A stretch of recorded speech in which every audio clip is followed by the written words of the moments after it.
হাই friends, আজি মই আপোনালোকৰ লগত ৰৈ যোৱা এমুঠি ভাত পেলাই নিদি মই কেনেকৈ ব্যৱহাৰ কৰোঁ সেইটো ভিডিঅ'ত দেখুৱাব বিচাৰিছোঁ। এয়া বাতি এটাত ৰৈ যোৱা এমুঠি ভাত। এতিয়া এপোৱা চাউল তিয়াই ৰাখিছোঁ। কমেও আপোনালোকে 2 ঘণ্টা তিয়াই ৰাখিব।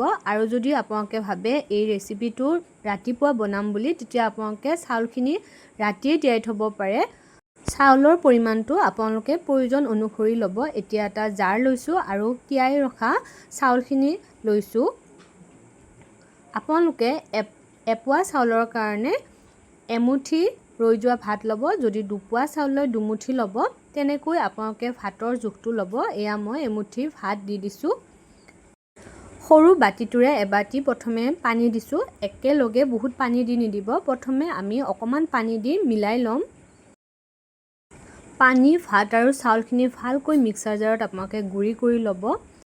লিকুইডৰ কনচিষ্টেঞ্চিটো এনেকৈ আপোনালোকে চেক কৰিব। অকণমান বেছি গোটা হৈ আছে, মই আৰু অকণমান পানী দিম। এতিয়া ইয়াতে আধা চামুচ নিমখ দিছোঁ। নিমখখিনি দেখুওৱা নহ'ল ভিডিঅ'টোত। এতিয়া নিমখখিনি দি আপোনালোকে ভালকৈ মিলাই ল'ব।